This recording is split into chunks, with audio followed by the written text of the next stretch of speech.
Et donc, nous allons ensuite parler de quelque chose qui nous a particulièrement touchés en France depuis bientôt une dizaine d'années.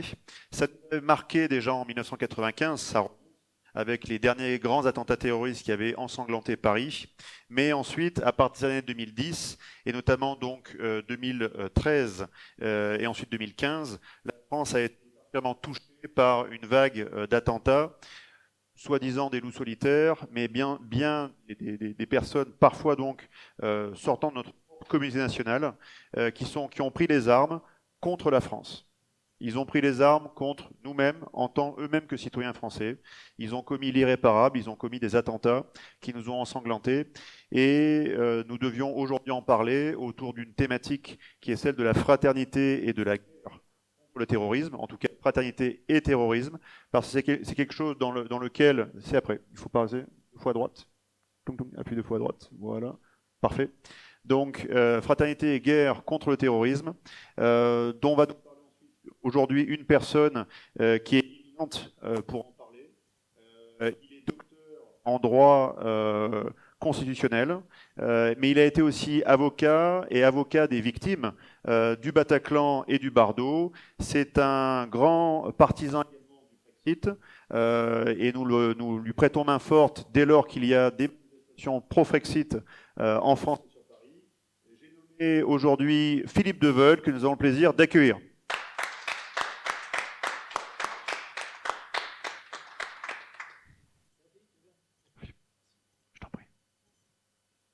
Merci. Écoute, je vais faire pas le figure de prendre la parole après Christian qui nous a passionnés et qui a un discours cohérent, auquel évidemment j'adhère par philosophie. Et aussi, j'ai aussi beaucoup d'amitié pour Christian que je connais maintenant depuis de nombreuses années. Et évidemment, il est toujours très intéressant d'entendre son expérience en tant que parlementaire. Et aussi la sortie qu'il a eue de la vie politique qui a été assez brutale, assez injuste. Et pour nous, c'est toujours un plaisir pour moi, d'être d'abord son ami et aussi un compagnon de route, non pas dans la politique, mais dans la vie associative, des idées, du débat, des échanges. Parce que quand même, lorsqu'on est à droite, bien qu'on nous traite de fachos, parce que j'aimerais bien offrir des livres d'histoire à ceux qui nous traitent de fachos, le fascisme, c'est tout un ensemble. C'est surtout une privation de liberté. Alors que nous, dans nos communautés associatives, etc., nous sommes des amoureux de la liberté. Et c'est pourquoi nous nous réunissons, nous proposons des options, nous écoutons des intellectuels, des politiques, les rares qui ont un peu de courage, pour défendre ces libertés. Je pense souvent à la phrase de Winston Churchill, la démocratie, c'est le pire des régimes, l'exception de tous les autres. J'y pense souvent. Et je me dis, en fin de compte, oui, on nous oppose ici des valeurs démocratiques qui ne sont plus vraiment démocratiques. Et c'est venu subrepticement, c'est pas venu d'un seul coup. C'est quelque chose qui s'est construit au fil des ans. Et d'une manière assez savante et peut-être pas vraiment aussi coordonnée qu'on ne le pense. Mais, en fin de compte, on a anesthésié l'esprit français, l'esprit de défense française. Comme l'a dit très bien, je suis qu'un pâle répétiteur de ce qu'a dit Christian, c'est que ça a été fait avec un pouvoir politique complice qui a imposé une forme de trilogie, comme l'a dit très bien Christian, avec le politiquement correct, le terrorisme intellectuel, et puis une sorte de volonté politique d'étouffer cette volonté de défendre nos idéaux. Exemple tout simple, et j'en parle souvent, avant d'entrer le cœur du sujet du terrorisme, j'y reviendrai particulièrement après mon introduction, qui va être assez longue. La souveraineté qu'on a défendue à la fête de la souveraineté, à laquelle je suis attaché, la souveraineté nationale en son entier. Parce qu'on a toujours une souveraineté en France, mais c'est une souveraineté limitée et complètement disproportionnée. Parce que grâce au général de Gaulle, qui nous a dotés de l'arme nucléaire, on a l'arme de dissuasion, ça nous a mis au niveau des plus grandes puissances de ce monde. Et le général de Gaulle avait une vision pour la France qui était assez stricte, assez rigide, et qui était juste. Évidemment, quand De Gaulle était au pouvoir, évidemment, il y avait des ennemis politiques, etc. Et puis on était content de se débarrasser du vieux. Mais 40 ans après, on le regrette, cet homme. Et d'ailleurs, on regrette toujours son trésor quand on ne l'a plus. Et aujourd'hui, nous avons de pâles figures qui se succèdent au pouvoir depuis 40 ans, qui nous racontent les mêmes histoires. Alors attention, hein, ils sont de droite ou ils sont de gauche. Et puis maintenant, c'est la gauche et la droite réunies. Donc c'est une sorte de manège d'enfumement politique qui fait qu'on est complètement déboussolé. L'exemple le plus récent, c'est le référendum de 2005 sur l'adhésion au traité de Lisbonne. 2005. Il y avait une politique qui proposait l'adhésion par voie référendaire. Est-ce que le peuple français veut adhérer à ce traité de Lisbonne? Résultat, alors que le président de la République avait mis tout son poids dans la campagne électorale de ce référendum, avait dit il faut voter oui, il faut voter oui. Bon, eh bien, les gens ont voté non. Et à l'époque, ce qui est drôle, c'est qu'il y avait des souverainistes de gauche et des souverainistes de droite. Je me souviens de Philippe de Villiers, mais je me souviens encore de Jean-Luc Mélenchon, qui était contre le référendum, contre l'adhésion au traité de Lisbonne. Aujourd'hui, M. Mélenchon, qui parfois défend à juste titre le peuple français, à sa manière, à sa façon, comme je dirais, on ne l'entend plus sur le Frexit. Il est silencieux, il ne dit plus rien. Ah oui, il est content d'avoir des députés européens, ça case une partie de son équipe, ça donne un peu de vie, de finance. Donc, quelque part, le système, il n'est pas si désagréable. Eh bien, bon, Philippe de Villiers, lui, en revanche, a toujours été constant. Alors, je ne suis pas là pour faire la pub de Villiers ou pas, je suis là pour faire des constats techniques, factuels. Eh bien, ce référendum qui était initié par le pouvoir politique, c'était la souveraineté populaire. C'était la réponse directe du peuple à une question qui était posée par le pouvoir. Non, à 55%.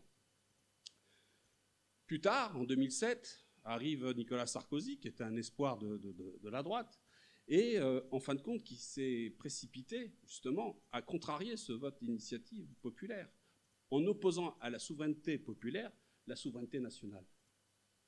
C'est-à-dire que par l'article 89 par le Congrès, on a contourné le référendum et on a adhéré au traité de Lisbonne. C'est le premier divorce, à mon avis, politique conséquent de notre démocratie. Et il fallait y songer, il fallait oser. Et plus c'est gros, plus ça passe. Regardez aujourd'hui la nomination du gouvernement. Vous avez un ministre de l'Intérieur. Alors évidemment, je suis avocat, bien sûr que je respecte la présomption d'innocence. Elle est importante, mais vous savez, ce qui m'étonne, c'est qu'on va mettre un ministre, on va proposer un ministre de l'Intérieur qui est poursuivi, qui est mis en cause pour un viol.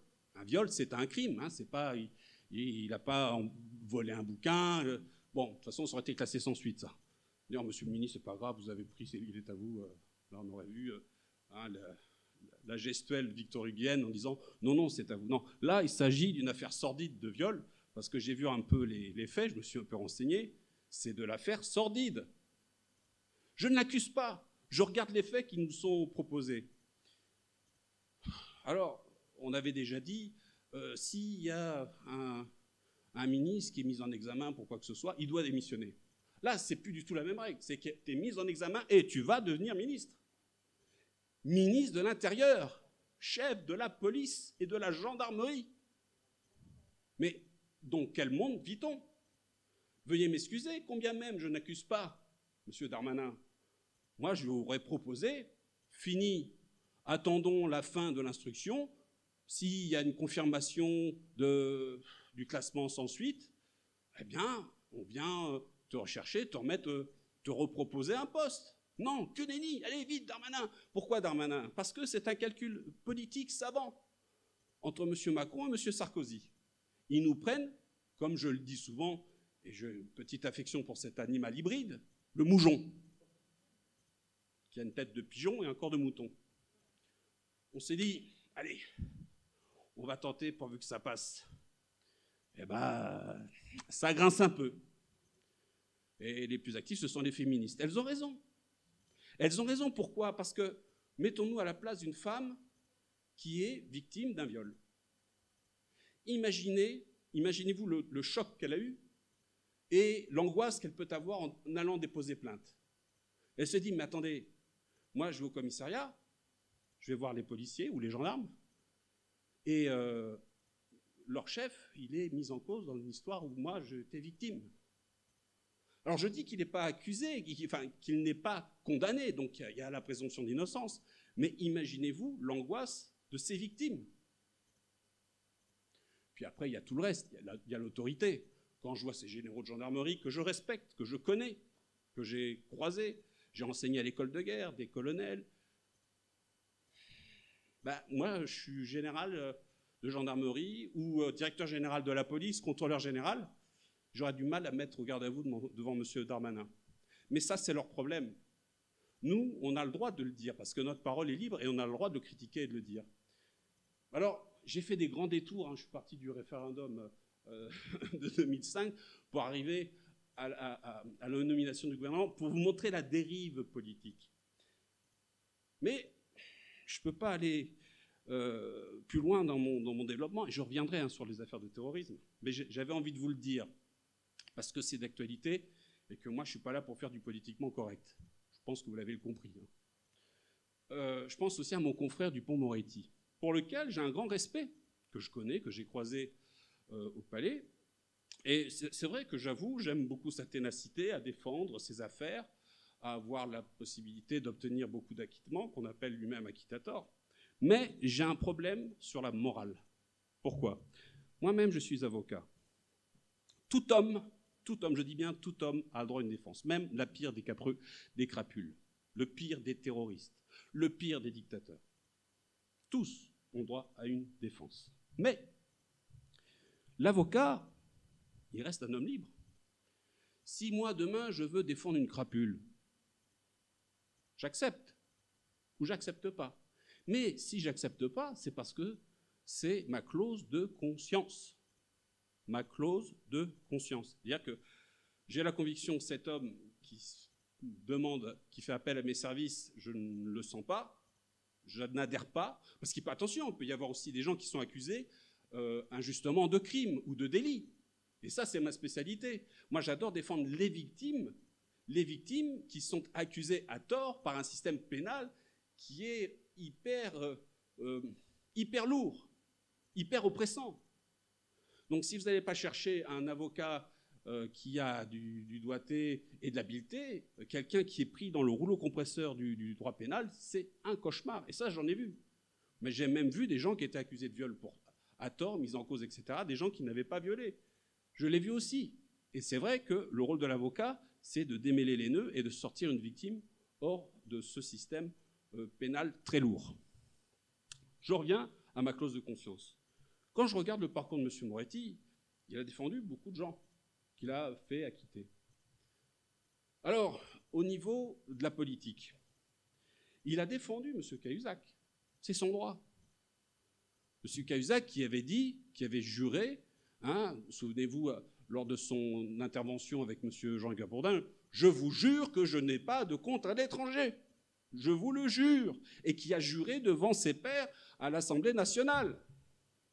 Alors que, quelque part, il aurait pu dire « Oui, j'ai des comptes, je vais démissionner, etc. » Non, il a fallu qu'on aille au plus loin possible en le confondant pour qu'il soit démissionné et que Hollande affirme à ce moment-là « Ah non, c'est plus notre ami, on va être exemplaire avec lui. » Bon, la justice est tellement exemplaire que bon, il a bénéficié d'un bracelet électronique.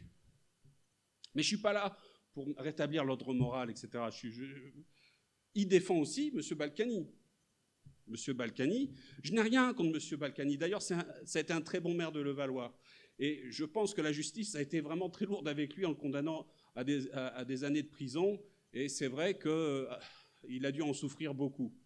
Mais il défend des gens, quand même, qui représentent une forme d'élite politique qui n'a pas vraiment la confiance du peuple. Alors, c'est étonnant parce que les gens de Levallois ont voté pour Balkany. C'est vrai que Balkany est un personnage sympathique, avec qui on a envie de boire un coup, faire un dîner, etc. Mais, bon, compte tenu des preuves qu'il y avait dans son dossier, alors je ne dis pas qu'il a tapé dans la caisse publique, hein, Balkany, il avait simplement arrangé les choses pour des déclarations fiscales. Mais mettre de la prison là-dessus, là aussi, je rejoins mon ami Christian, c'est que les juges ont leur propre idée et font leur justice, parfois un peu vengeresse, sur les politiques. Au passage, on le remarque, hein, tout n'est pas noir, tout n'est pas blanc, c'est gris. Donc, voilà, Dupond-Moretti défend ces deux personnages. Mais le pire de tous, je crois, et le plus contradictoire avec la politique qui a été annoncée par le ministre de l'Intérieur, hein, qui a dit, voilà, je suis ministre de l'Intérieur, je m'appelle Gérald, mais je m'appelle aussi Moussa, mon père priait à Allah, je vais faire la guerre à l'islam politique. Bien, très bien. Mais, le grand mais, M. Dupond-Moretti a été le défenseur du frère de Mohamed Berra, qui a tué des enfants avec un pistolet en leur mettant des balles dans la tête. Alors, il avait obtenu son acquittement en première instance et le frère de Mohamed Berra avait été condamné en appel, donc reconnu coupable. Là, il n'y a pas de présomption d'innocence, mon ami. Eh bien, moi, quand je vois ça, je me dis, mais où allez-vous? Vous proposez une lutte contre l'islam politique. D'ailleurs, Darmanin, il sait ce que c'est, puisqu'il était quand même plus ou moins dans le pouvoir avec Sarkozy, hein, donc ce n'est pas quelque chose qu'il découvre qui est nouveau. Quand il annonce cette politique-là, avec un ministre de la Justice qui a défendu un terroriste, bah, je me dis, ça manque de cohérence. Ça manque de logique. Mais ça passe. Le moujon est tranquille. Le moujon, il a peur. Parce qu'en fin de compte, il n'a pas envie de se révolter. Il est peut-être écœuré, mais il ne va pas aller plus loin. Alors c'est vrai, moi je félicite ces femmes qui sont allées à Paris devant l'hôtel de ville manifester, et puis aussi à Lyon, parce qu'elles ont raison de dire on ne veut pas de ces personnes au gouvernement. Mais pour vous montrer, j'ai fait cette petite démonstration pour vous montrer la dérive politique. La dérive politique qu'on nous impose. Parce qu'il fallait oser. Moi, personnellement, je ne sais pas, je serais mise en cause. Alors, je ne vais pas jouer Fillon, moi je suis candidat à rien déjà. Alors, donc ça va. On proposerait quelque chose, je dirais non, c'est pas logique, c'est pas cohérent. Parce que quand on arrive au pouvoir, surtout à des postes stratégiques, bah, il faut être nickel, il faut être droit. Il ne faut pas avoir de choses glauques ou tordues qui vous courent après. Non, mais ça, en Macronie, c'est possible. Tout est possible.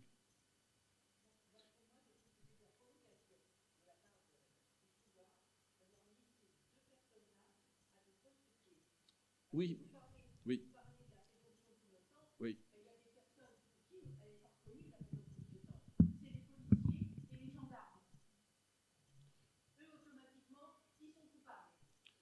Oui, mais si vous voulez, je reviendrai un peu là-dessus, hein, sur la mauvaise ambiance entre la police et le gouvernement. Alors, vous savez, on avait quand même, on a le choix on a le choix entre la peste et le choléra. On avait M. Castaner. Voilà, il est parti, alors on est débarrassé, mais on en a un autre affreux qui arrive, quoi. Je veux dire, c'est celui qui... Voilà, c'est la peste et le choléra, vous avez le choix. Bon, bah, moi, je veux ni l'un ni l'autre. Moi, je veux des gens normaux, mais bon, normaux, c'est un bien grand mot. Parce que c'est vrai, on va dire, mais De Volt a un discours maurassien. Là, oui, je sais. Comme disait Édouard Herriot, hein, la politique, c'est un peu comme l'andouillette, il faut que ça sente un peu la merde. Mais... mais là, je crois qu'on a dépassé l'odeur de l'andouillette. Là, on est arrivé au niveau de la putréfaction. Bon, enfin bon, ça, c'est mon avis. Il faut s'accrocher. Bon, il y en a peut-être qui, avec le Covid, n'ont plus l'odorat. Mais bon, ça regarde.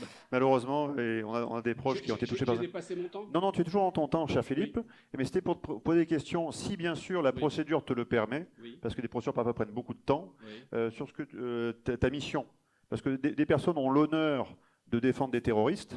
Et donc on parle bien sûr de Éric Dupond-Moretti, maintenant garde des Sceaux, qui n'a pas eu que la légalité, mais tu parlais de légitimité. Oui. Ce monsieur a prétendu avoir l'honneur de Et défendre le oui, terrorisme. il a dit, j'ai eu l'honneur de défendre le frère de Mohamed Bar, j'ai oublié son nom d'ailleurs, mais j'étais dans le dossier, malheureusement, j'ai pas pu plaider à ce moment-là. De toute façon, ça n'aurait pas servi à grand-chose. Parce qu'il y a beaucoup d'avocats pour prendre la parole, c'est compliqué, il y a un jeu de rôle, etc. Mais de toute façon, heureusement que l'appel, à mon avis, condamné, parce qu'on ne peut pas dire que c'était son frère, il n'était pas au courant, alors que c'était accablant. Je ne vais pas rentrer dans le secret du dossier, puisque le procès du Bataclan n'a pas Mais justement, encore eu pour lieu. rebondir dessus, alors que lui avait eu l'honneur donc, de défendre ces terroristes, ou c'est possible, Oui. co-auteur, voire complice de terrorisme, parce qu'on n'est pas encore sûr et la procédure est encore ouverte, toi tu as eu l'honneur par contre de défendre des victimes Alors oui, d'actes terroristes, et oui. on aurait souhaité savoir, dans la mesure du possible, et dans le cadre procédural, ce que tu peux en dire, quel est ton vécu par rapport à ça. Alors sur le Bataclan, je serais un peu moins disert, parce qu'il y a toujours l'instruction, il y a le secret de l'instruction, le procès va bientôt avoir lieu, le procès final du Bataclan qui est très lourd. Mais en revanche, il y avait un truc aussi qui m'avait complètement déboussolé, étonné, c'est qu'il y avait des complices de l'attentat du Bataclan qui avaient été libérés après 2 ans et demi de détention provisoire parce que c'était la loi. C'est-à-dire que les types courent, ils sont en liberté. Mais ça, c'est la loi. Mais attendez, vous allez me dire, oui, on est dans une société de droit. Ouais, mais le droit, les lois, ça se vote. Pourquoi les députés n'ont pas dit, bah, attendez, on va faire un rajout, on va faire un additif, et puis là, c'est plus 2 ans et demi, c'est 10 ans. Parce qu'ils ne veulent pas. Parce qu'ils ne veulent pas. C'est tout.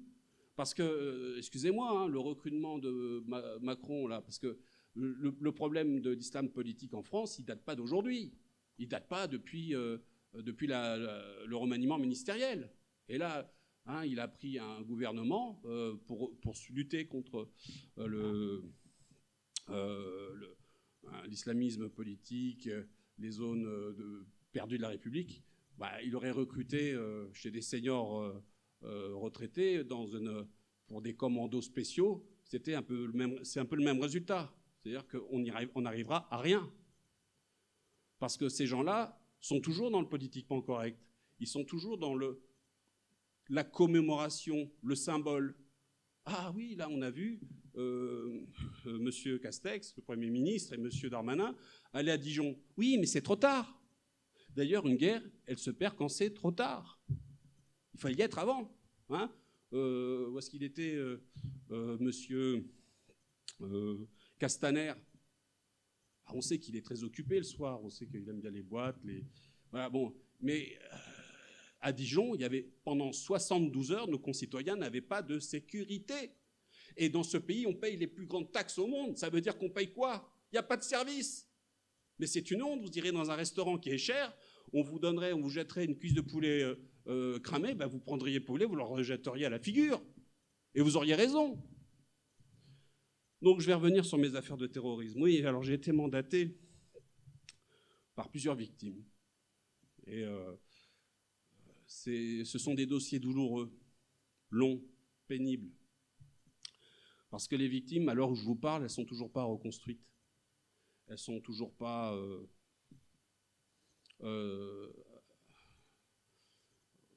réconciliées, si vous voulez, avec ce qui s'est passé.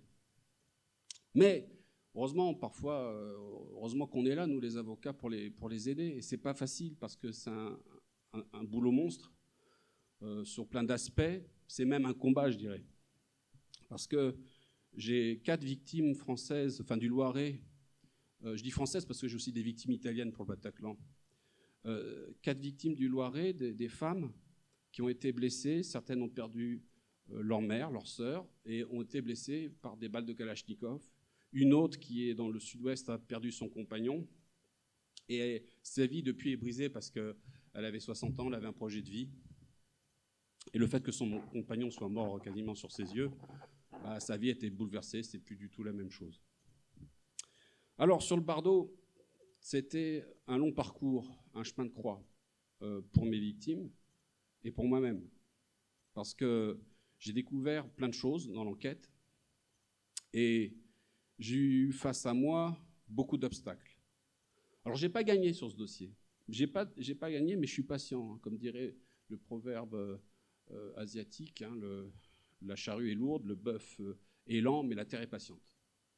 Alors bon, je sais pas si je suis le bœuf ou la terre. Enfin, donc, à toi de choisir, cher Philippe. donc, si vous voulez, j'ai découvert que l'instruction qui avait été menée en Tunisie sur l'attentat, qui avait fait 22 morts, dont 4 Français, dont 6 blessés lourds, j'avais 2 personnes décédées, plus 2 personnes lourdement blessées, coup de balle. J'ai découvert que le juge en Tunisie, qui était un sympathisant d'Ennahda, avait libéré 6 présumés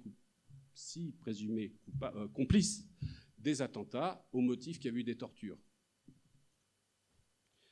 Et évidemment, il y a des enquêteurs, il y a des journalistes qui ont fait un travail d'investigation sur place et qui ont prouvé en effet que le juge en question, qui est aujourd'hui procureur, je ne sais plus s'il est toujours procureur de la République du tribunal du TGI de Tunis, avait décidé de relâcher en août 2015, 6 complices. Alors, quand moi j'ai su ça, j'ai bataillé. Et j'ai bataillé difficilement parce que je bataillais contre un État étranger qui ne voulait pas qu'on se mêle. Et en plus, il y avait une procédure miroir avec la France. C'est-à-dire que la France avait le retour de l'enquête, mais à moitié. Hein, il y avait une juge d'instruction qui avait le dossier, d'ailleurs, qui ne m'a pas du tout aidé, mais je vais vous expliquer pourquoi. Qui travaillait parallèlement pour recevoir les procès-verbaux et faire le lien, le courroie de transmission entre nous, la Tunisie, etc. Et quand je me suis aperçu de la supercherie, j'ai aussi été proche de syndicats policiers qui avaient été emprisonnés. Et quand j'ai dénoncé la justice tunisienne, Joker, vous êtes un avocat de droite, facho. Ouais, oui, allez. Vous savez, le truc facho, c'est... Voilà. Bah non, j'ai dit, bah non, ça tombe mal, je suis maoïste, stalinien. Non, mais c'était une blague. Parce que eux, c'est pas des fachos, c'est des grands libérateurs. Voilà. Non, mais vous voyez, c'est-à-dire, c'est toujours cette stigmatisation. Et j'ai fait beaucoup de chemin parce que j'ai démontré beaucoup de choses. Et le plus étonnant, j'aurais pensé que j'allais avoir du soutien en France, même parmi mes amis. Mais comme c'était lointain, je les comprends aussi. Eh bien, les plus grands soutiens que j'ai eus, c'était des Tunisiens.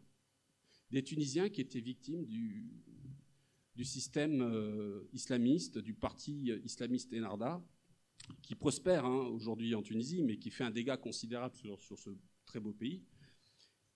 Et j'étais très touché parce que je les ai vraiment défendus, ces syndicalistes.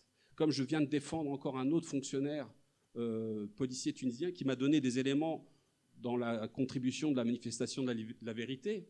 Dans son dossier d'extradition, quand j'ai vu le dossier, parce qu'il avait été arrêté par la police, c'était à la cour d'appel de Versailles. J'ai reçu un coup de téléphone du procureur, j'arrive, il me dit « Vous connaissez ?» J'ai dit « Bien sûr, je suis son avocat, je m'en occupe. » On me dit « Tenez, voilà le dossier. » Et dossier d'extradition, demande d'extradition par la justice tunisienne, évidemment, pour le mettre en prison, peut-être le torturer ou peut-être le tuer, je n'en sais rien. Et qu'est-ce que je vois dans le dossier ? Des images, des photos. Et on voit ce fonctionnaire qui était avec moi à débattre sur un plateau télévisé avec ma photo. C'est-à-dire que moi aussi, j'étais visé dans l'enquête. Mais ils n'ont pas demandé mon extradition, je ne suis pas tunisien, ça va. Donc, je me suis battu pour lui et, grâce à Dieu, pendant le Covid, j'ai obtenu l'annulation de cette demande d'extradition pour la Tunisie. Tant mieux, écoutez, ça fait du bien. Au moins, c'est des choses qui font plaisir parce que c'était tendu. Et je vous promets que s'il avait été condamné par la justice, ou la justice avait acquiescé pour l'extrader, j'aurais dit, allez, tu dégages, tu t'en vas, il ne faut pas y aller. Bon, voilà. Bon, vous voyez, oui. Mais ça, c'est des réflexes de facho. Donc, non, mais je veux vous dire, c'est plus fort que moi. Donc, je reviens sur cette enquête et vous allez voir que c'est très difficile parce que la Tunisie m'est tombée dessus.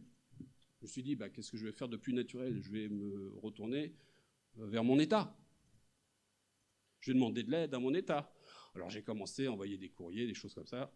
Alors j'ai eu beaucoup de mal, mais quand même, j'ai eu la possibilité de rencontrer le président Hollande à 2 reprises d'ailleurs, dans 2 dossiers différents, dans le dossier du Bardo, dans le dossier du Bataclan.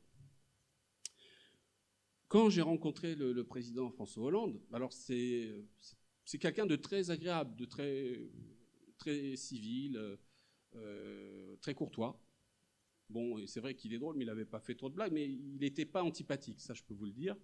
Et quand je lui ai fait part de mes doléances, il a écouté attentivement. Alors j'étais surpris parce que j'avais une de mes clientes à mes côtés, et quand je lui ai parlé de mon dossier, il me disait oui, je connais. Et c'est vrai qu'il connaissait, donc il avait regardé. Hein. C'est pas je sors d'un rendez-vous pour arriver à un autre, etc. Bon, il était arrivé quand même en retard, mais bon, ça c'était. Il pleuvait pas ce jour-là. Donc, voilà.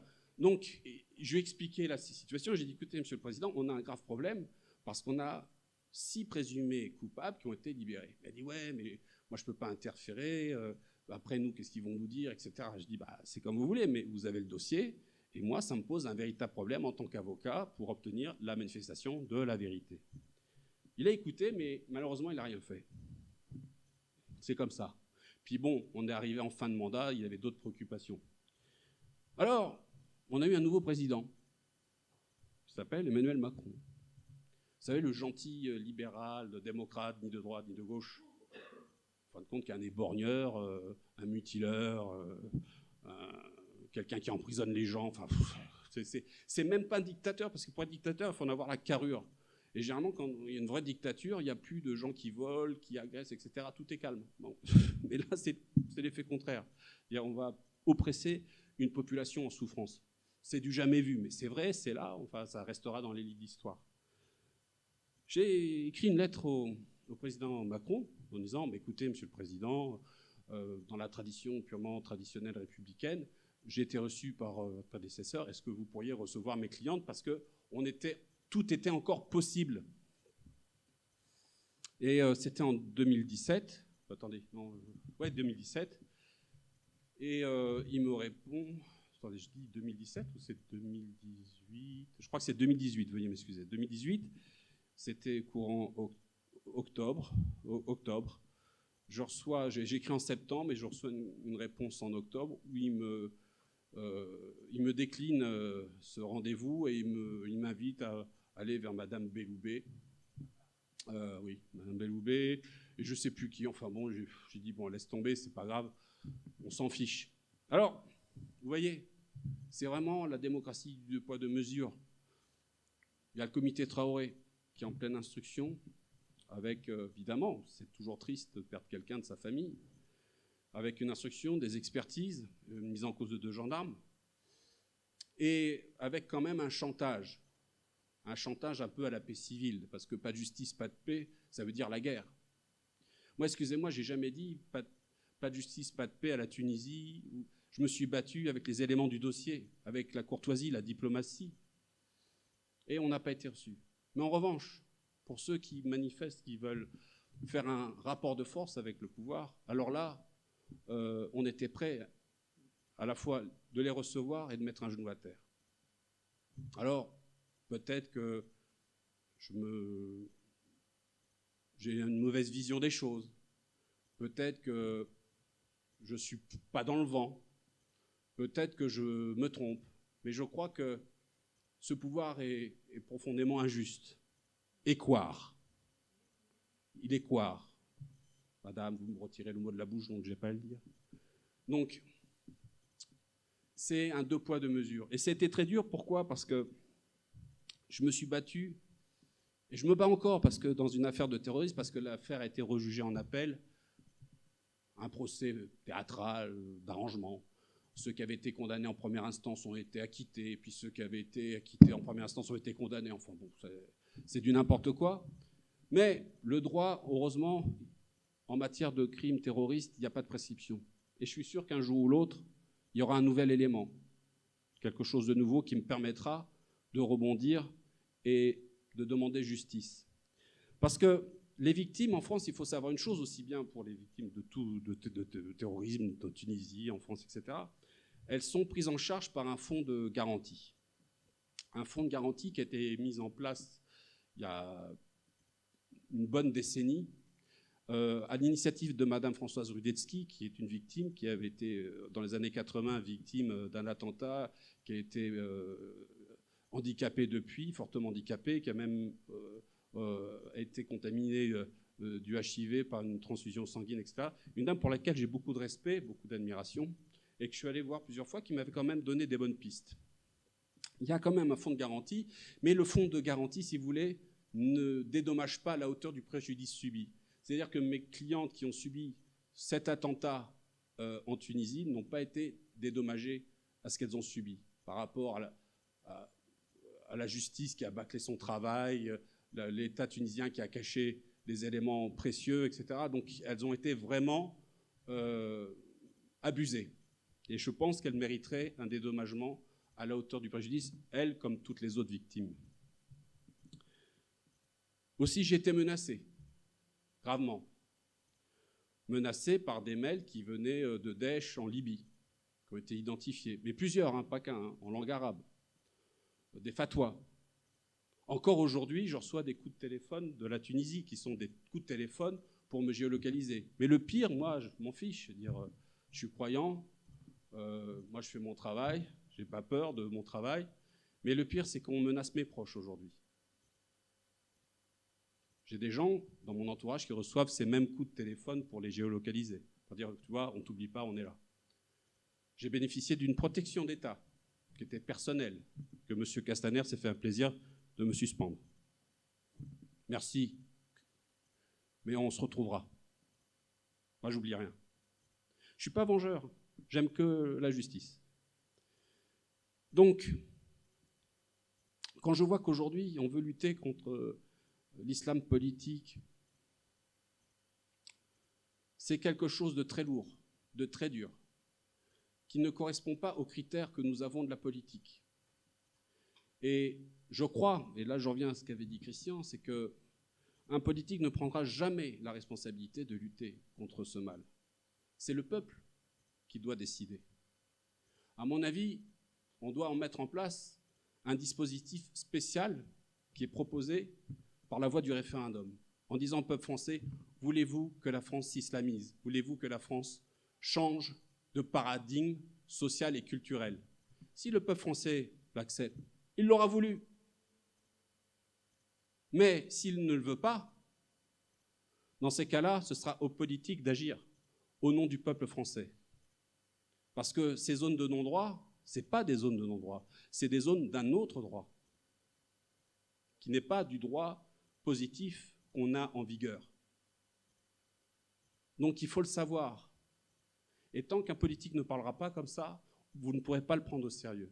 Tant qu'un politique ira sur les plateaux de télévision, il ira faire devant des caméras en disant plus jamais ça, etc., il ne faut pas le croire. Parce que ce que vivent nos compatriotes qui souffrent de ça, parce que vous avez des gens de toute origine, etc., qui souffrent de cette situation. Parce que c'est pas normal que des femmes ne puissent pas aller dans des cafés, qu'on impose une habitude vestimentaire. Vous voyez, c'est pas normal, ça ne correspond pas aux amoureux de la liberté que nous sommes. Donc, je suis très inquiet et je suis assez pessimiste d'ailleurs sur cette question. Parce que tant que les choses ne sont pas prises au sérieux et en profondeur, au contact, on n'y arrivera jamais. C'est clair, c'est net, c'est précis. Donc, moi en tant qu'avocat, évidemment, j'en connais quelque chose parce que je me suis beaucoup alimenté. D'ailleurs, il y a les attentats qui se sont faits, qui est un dispositif des djihadistes, de Daesh ou d'AQMI. Ces attentats, en fin de compte, ils ont fait quelques 300 morts. C'est pas énorme par rapport au Covid qui en a tué 30 000. Mais le problème, ce sont des messages. Ce sont des messages de marketing. C'est-à-dire que lorsqu'il y a un attentat qui est fait, on en parle en bien ou en mal, mais on parle de l'islam. Et puis, vous avez l'autre tenaille qui est la politique des frères musulmans, qui est plus à long terme. Et les frères musulmans, contrairement aux terroristes, eux, ont une vision de l'islamisation du pays à très long terme. C'est-à-dire par les voies démocratiques, par les élections, par la voie démographique Voilà. Mais tout en étant aidé par le djihadisme terroriste. Alors, bon, évidemment, certains le critiqueront, mais ne le condamneront pas, officiellement. Donc, c'est une guerre larvée très lourde. Et nous sommes en guerre, et les présidents de la République l'ont toujours dit. Mais alors, si nous sommes en guerre, comment se fait-il qu'on ait des nominations de gens qui ne sont pas à la hauteur, ou qui ont pris des positions en faveur de ces gens-là? Je me pose des questions sur la cohérence. Bon, bah oui. Mais vous voyez, donc, la question, elle est que c'est un sujet très difficile, que je connais depuis de longues années, pour avoir discuté avec des dirigeants, des hauts dignitaires du pays du monde arabe, qui m'avaient dit, tu verras comment ça se passera un jour en France. Et c'était eux-mêmes.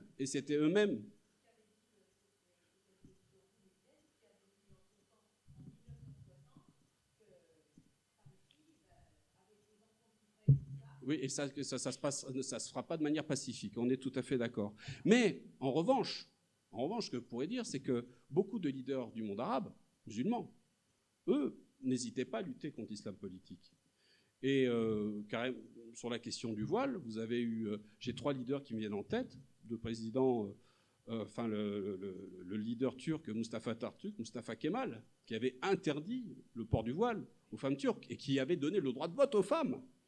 Et qui avait évidemment arrêté ou éliminé tous les islamistes de son pays. Oui, mais Erdogan, c'est l'antithèse de monsieur de Kemal Atatürk. Ensuite, vous avez Habib Bourguiba, qui lui aussi avait interdit le port du voile. Un autre aussi, Saddam Hussein. Saddam Hussein avait aussi interdit... non, pas Saddam Hussein, je me confonds avec Nasser. Voilà. Oui. Nasser, le président Nasser, qui avait interdit le port du voile aux Égyptiennes. Voilà. Il avait une fois, il a été interpellé par un médecin qui a dit, mais écoute, tu devrais... Je dirais, écoute, demande déjà à ta fille de mettre le voile, après on en reparlera, ça va faire rire toute la salle. Ben Ali aussi, oui. Bon, bref, pour vous dire que quand on veut prendre des décisions, on peut les prendre. Donc, et ici, non, oh là là, il ne faut pas toucher au vestimentaire. Mais si, mais le port du voile n'est pas demandé par le Coran, mais c'est un signe politique. Alors, on peut soumettre une femme à porter le voile, en disant, si tu ne mets pas le voile, tu ne sens pas que ça arrive, mais il y a aussi des femmes qui le font de manière tout à fait délibérée, en disant, moi, le seul droit que je reconnais, c'est le droit divin, musulman. Ce n'est pas du tout votre loi.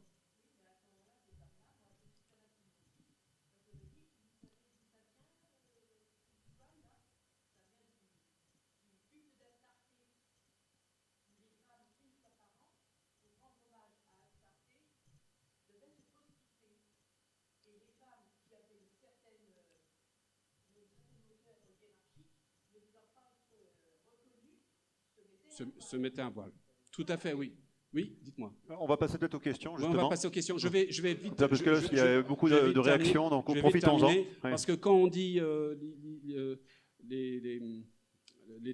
terrorisme, les radicaux, mais en fin de compte, ils appliquent l'islam littéral. Parce qu'il ne faut pas oublier que Mohamed était un guerrier. Il s'est battu contre des tribus bédouines, comme il s'est battu contre des communautés à un moment chrétiennes ou juives, et que c'est inscrit dans le Coran. Et donc, c'est ce qu'on appelle l'intégrisme, c'est-à-dire l'application stricte du Coran, qui, à mon avis, nécessite quelques modifications. Mais comme ce n'est pas possible, c'est un casse-tête, c'est un véritable problème. Voilà, c'est comme ça. Maintenant, en attendant toutes les injures d'islamophobes qu'on pourra me jeter au visage, je pense à tous mes amis arabes qui souffrent de l'islamisme. Voilà. Et voilà, maintenant je vais passer aux questions. Passons aux questions.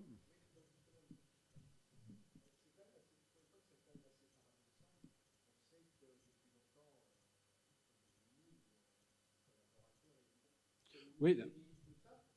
Non, mais vous avez tout à...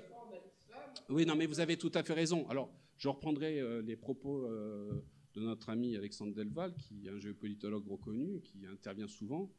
Il le dit très clairement, toutes ces partis de gauche qui se rallient à l'islam politique ont en l'idée de renverser un État bourgeois occidental, non seulement par les élections, mais aussi par la révolution. Et on tient à leur indiquer, à leur dire au passage, sachez que quand Khomeini a fait sa révolution islamique en Iran, a renversé le Shah, qui disposait d'un service policier assez compétent à l'époque, était la SAVAK. En dupliquant ces milliers de cassettes, Khomeini avait accepté les ralliements des partis de gauche, le parti Toudeh et le parti communiste iranien. Alors, quand Khomeini est arrivé à Téhéran avec sa belle barbe acclamée par la foule, il est devenu le leader spirituel de l'Iran. Et ses alliés ne sont pas allés à la fête, ils sont allés en prison où ils ont été pendus. Les communistes ont été pendus, la plupart d'entre eux, et le parti Toudeh aussi, ils ont été complètement mis hors d'état politique, parce que ça ne convenait pas à l'islam pur que mettait en place Khomeini. Donc je tenais à rappeler ça à M. Mélenchon et à ses amis. Ils sont dans un déni de liberté. Et parce qu'à l'époque, les partis de gauche, ils étaient contre la religion, contre le christianisme, ils étaient contre les cléricaux. Mais, en fin de compte, ils étaient contre les cléricaux, mais ils sont pour l'islam politique. On va respecter, on est tous frères, on va tous s'entendre. Oui, mais ça ne marche pas, et ça ne marchera jamais. C'est comme l'huile et l'eau, ça ne pourra pas fonctionner. Sauf si, évidemment, vous vous soumettez à ce système, vous adhérez à ce système. Après, il ne faudra pas pleurer. Mais alors, ceux qui ne se convertiront pas devront payer une taxe. Déjà, on est déjà pas mal taxés. Voilà. Donc, c'est ça la réalité. C'est la soumission au Coran, au prophète. Voilà. Autre question. Autre dernière question. Très bien. Remercions Philippe pour son intervention. Merci Philippe d'être venu parmi nous. Merci. Et d'avoir échangé donc sur la problématique des victimes. Non, mais c'était un plaisir.